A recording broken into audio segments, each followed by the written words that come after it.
Straight ahead on CCX News, an affordable housing crunch. What one local suburb is doing to keep residents from having to find another place to live. Plus, bracing for a difficult Thursday morning commute. And the safety message MnDOT Plow drivers want to share. And later, we meet a Wayzata standout who doesn't mind helping with projects around the house. It has led to earning her national recognition. CCX News starts right now. Hello and thanks for joining us. There's a push across the metro for more affordable housing. Hennepin County has about half the affordable housing rentals in the Twin Cities metro, but increasingly more housing has gone upscale. In Golden Valley, the city has seen a boom in new apartments under construction or ones opening. The new apartments boast numerous amenities, but you'll likely pay $1,700 to $1,800 a month for rent. Housing is considered affordable when it costs no more than 30% of a person's income, which in Golden Valley is generally in the $900 to $1,000 a month range. But even that can be a tough bar to reach for seniors on fixed incomes or young adults starting out in the workplace. In this current market, it's very tight. We have low vacancy rates, and as a result, what we're seeing with such high demand for rental property, we're seeing new buyers coming in, renovating a property, and raising rent $300 to $400, all the while changing their screening criteria. So the current residents who had been living there either can't afford to stay or oftentimes don't qualify to stay. City officials joined affordable housing advocates on Tuesday night for a work session on the issue. For Alfred Leewald, the issue hit home about a year ago when he found out 70 of his neighbors at a former affordable housing complex were given a notice to vacate when new owners took over. And it didn't matter that they were paying their rent, that they had lived there as much as 10 years. They were given as little as 30 days notice to vacate. Golden Valley did adopt a policy last fall that requires any housing project that receives city incentives to have some affordable housing units. In Robbinsdale, city officials continue to work out the details over a proposed parking ramp at a future light rail stop. However, there is one big potential hiccup. Planners for the Bodno light rail line have designed a ramp with 400 parking spaces near the Hubbard Marketplace bus station. That's several hundred spaces less than what was originally proposed. The city wants to maximize development in that area. And Robbinsdale Mayor Regan Murphy tells CCX News the parking ramp will not happen unless there is some sort of commercial or residential development tied to the ramp. The Hubbard Avenue light rail stop is the only one planned for Robbinsdale. Mayor Murphy says it's projected to have the highest ridership among all the Blue Line extension stops. In Plymouth, the City Council has decided to revoke the liquor license of one of its restaurants after multiple instances of serving alcohol to minors. Bawarchi Indian Cuisine failed 4 alcohol compliance checks in a 3-year span. Police conduct 2 compliance checks a year at every business that serves alcohol, with notices going out beforehand that checks will be made. The Plymouth City Council voted to revoke the license with the possibility that the owner could reapply after a year. With no guarantees a license would be granted. The restaurant has until January 31st to remove all alcohol from the premises. There's a chance of wintry mix in the overnight forecast, which means that the roads could be slick on Thursday morning. MnDOT plows will soon be out, and it is important to be aware of them as you drive. We get some safe driving tips now from Eric Nelson. We are always ready for a storm. If it snowed in July, we would be ready to go within half hour to an hour. It was the calm before the storm Wednesday at MnDOT's Maple Grove facility. This is one of our premier truck stations. It's one of our newer ones. Rain, ice, and snow is in the forecast, which could turn Northwest Metro roads into a skating rink. I would say the type of storm we're going to get coming in, or that's predicted to come in this afternoon, this evening, is probably our worst situation. MnDOT's Maple Grove truck station has a fleet of 12 plows. They will be on the road soon and need cooperation from drivers who are also traveling on interstate, U.S., and state highways. It's going to be better behind us than out in front of us. We will not continue plowing for miles and miles and miles without letting you get around us. The reality is you don't want to get hit by one of these plows.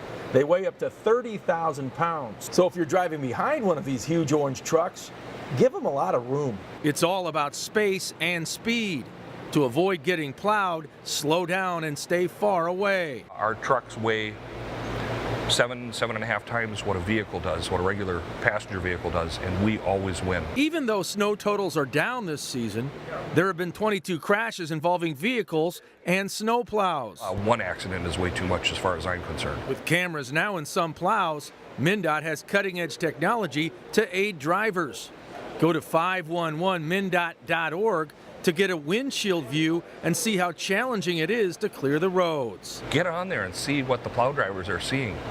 Our visibility is not always that great, and it just gives you a different perspective of what's happening on the roadway. In Maple Grove, I'm Eric Nelson, CCX News. Including the Maple Grove site, MnDOT has 18 truck stations in the Twin Cities metro area. Well, Brooklyn Avenues is marking its third anniversary helping homeless youth in the northwest suburbs. The Brooklyn Park program is part of Avenues for Homeless Youth, and the organization has a new executive director. Reporter Shannon Slatton introduces us to the new leadership. Located near the intersection of Brooklyn Boulevard and Broadway Avenue, Brooklyn Avenues offers safe and stable short-term housing for homeless youth in the northwest suburbs.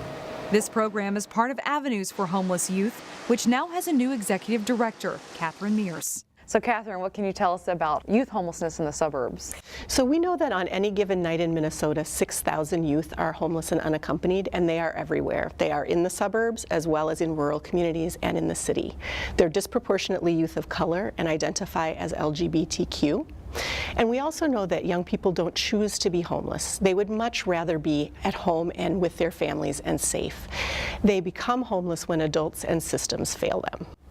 As new executive director, what are your plans looking forward?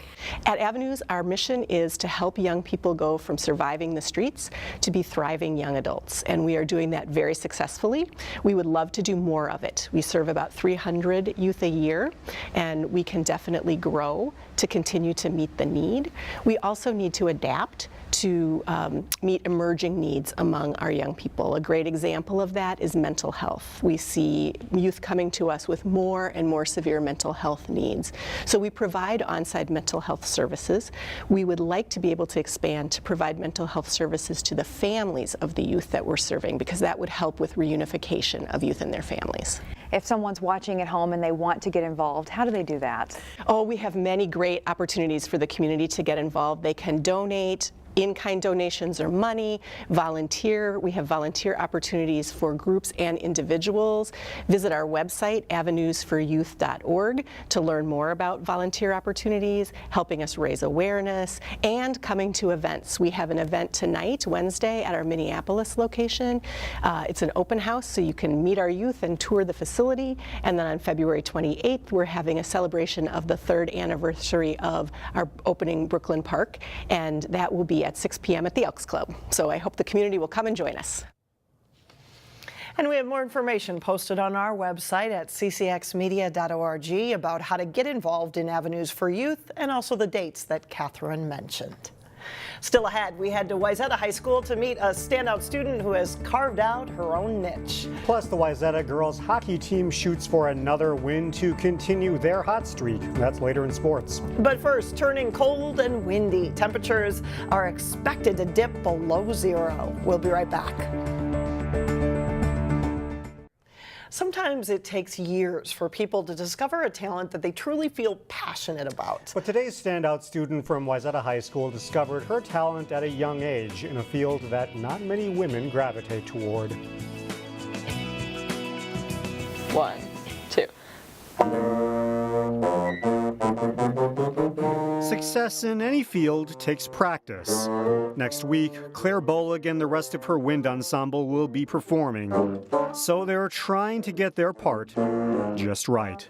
This Wayzata High School senior is a musician, captain of the Science Olympiad team, and a National Merit Scholar semifinalist. But if you really want to see her shine, look no further than Wayzata's woodshop class. It's really a place that after all your academic studying and learning, you can go and just take a step back and make something with your hands. This activity is in her blood. Claire's parents are both mechanical engineers, and at a young age, she helped her dad with projects around the house. From the cabinets in our kitchen, the drywall, the garage doors even, I remember working on, the bathrooms, everything I've had a hand in. That early experience paid off. She's probably the most talented woodworker that I've had in several years come out of here. Kyle Swenson is Wayzata's tech ed teacher, and he doesn't hold back when asked about Claire's talents. She's the one that makes you want to get up and come to work in the morning. Her attitude is phenomenal. She gets along great with everybody. She works hard, and she's got the intelligence to go with that hard work. That talent and intelligence has translated to national recognition. Last year, she took first place in the Skills USA State Cabinet Making Competition. Then she went on to the national competition in Kentucky and placed 17th in a male-dominated field. I definitely think I am breaking barriers. When I competed at state level, I was the only female there, and when at nationals, out of about 50 people, I was the one of 2 girls. Now, one of her goals is to bring more women into woodworking. It's not as hard as people make it out to be, and it can end up being really fun because you're making things with your own hands and you can see your progress. Very talented. Meanwhile, her woodshop teacher sees big things for her future. The sky is the limit for her. She's very talented, and I know that we're going to be reading about her in the paper one day. Claire is undecided on a college, but she said she'd like to study mechanical engineering.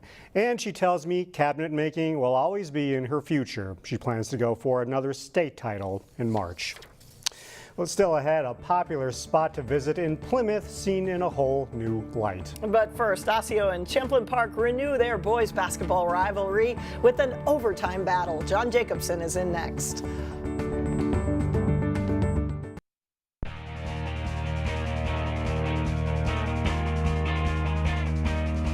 I'm John Jacobson with sports. Osseo and Champlin Park have played in 2 of the past 4 Section 5 4A basketball finals. The 2 Northwest Suburban Conference heavyweights played at Champlin Park Tuesday night. Richard Mobo, nice pass to Zach Tyson, who scores 2 of his 20 points, and it's a 31-22 Osseo lead.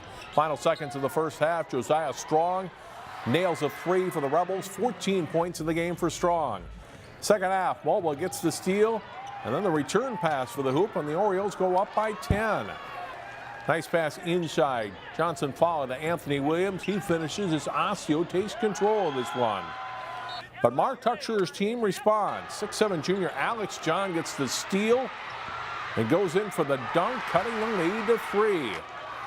Strong scores off the inbounds pass, and the Rebels rally to tie it at 54-all. Then the teams trade 3-pointers. Emmett Page hits for Osseo. But Bennett Otto answers right back for Champlin Park. Otto with 19 points in the night, and the game goes to overtime, tied at 57. In OT, Tyson passes to Page, and he scores underneath. The Orioles really control the OT. Page gets a pair of big dunks for Osseo late. He scores 20 points. The Orioles win 69-59. Park Center lost a 1-point overtime battle to Osseo last week. The 6th-ranked Pirates look to make it 2 straight wins since that game as they played at Armstrong Tuesday night against the Falcons. Ben Inninger cuts and scores an acrobatic hoop for Armstrong. He has a good night for the Falcons, scoring 14 points. Park Center then goes on a run. Jarius Cook drives and scores. Cook comes off the bench after injuring his ankle in that Osseo game, and then gets the steal here and takes it up for 2 more. He has 13 points in the first half and 25 total. DJ Purnell sets up Tommy Chapman for the layup, and it looks like Park Center is going to walk away with it, leading 24-10. Armstrong comes back. Nassim Lozier with a 3 to bring the Falcons within 10 at the half. Second half, Emmanuel Tombo with the steal. He delivers a crafty pass to Chapman for 2 of his 21 points, and the Pirates surge into a big lead again. And this time Armstrong has no answer. Datavius Frierson will knock it away and takes the pass in for a dunk. Park Center is now 8-3 after a 76-52 win. Playing unselfish was a key for the Pirates. Yeah, definitely. We really preached that this week in practice, and the JV did a great job of going out there and really starting off the unselfish attitude today. So we just tried to follow in their lead, and we did a good job of doing that today. High school girls hockey teams have just 4 weeks left in the regular season. The Wayzata Trojans were skating for their 4th win in the past 5 games when they hosted the Hopkins Park Royals. First period, the Trojans' Sloan Matthews fires a shot on goal. Emily Wisniewski right there for the rebound and goal. And it's 1-0 Wayzata after 1 period. Opening shift of the second period, Ali Scoro skates out from the boards and drives a shot in for the Trojans' 2nd goal of the night. And it's a good second period for Wayzata. Wisniewski picks up the loose puck and fires a shot from the slot in. That's her 2nd of the night, and it makes it 3-0 Trojans. Hopkins Park gets the net one, though. Mary O'Neill's shot goes off a skate here and comes to Amanda Olson, and she scores, cutting Wayzata's lead to 3-1. A perfect redirect for the Trojans on the next goal. Alexa Osseo deflects the pass from Gretchen Bratton into the Hopkins Park net to make it 4-1. HP does get one back 25 seconds later on Kylie Hanley's 27th goal of the season, but it's not enough. Branton and Matthews scored in the 3rd period for Wayzata, and the Trojans win this game 6-2. An Armstrong graduate who was just a high school senior a few days ago is ready to start college and her collegiate athletic career. Armstrong goalie Anna Aguado has signed a letter of intent to play college soccer at the University of Minnesota. Aguado made our Sports Jam All-Area team for a 4th consecutive season this fall. She was named All-Conference 4 times and posted 5 shutouts as a senior for the Falcons. She talked about enrolling early and her choice of the Gophers. They gave me all my choices, and kind of it was my decision to see if I wanted to come early, but it was kind of like it benefits you in the long run, and I just thought it was the best choice for me.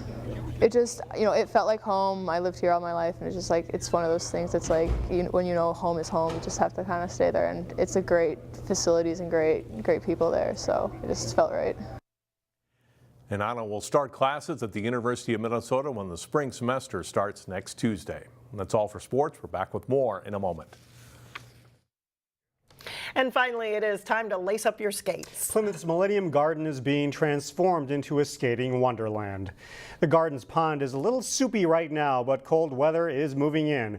And on Thursday night, the city is planning to fill it with ice skaters, bright lights, and lively music. The event is from 6 to 8 p.m. and includes free hot chocolate and other tasty treats if you need a break from the ice. Plymouth Mayor Kelly Slavic is expected to be there as well. And if you can't make it Thursday, Plymouth is keeping the Millennium Garden ice rink up for the entire month of January. There you go. Great idea. That's all the news for now. Thanks for joining us. We will see you back here on Thursday starting at 4 o'clock.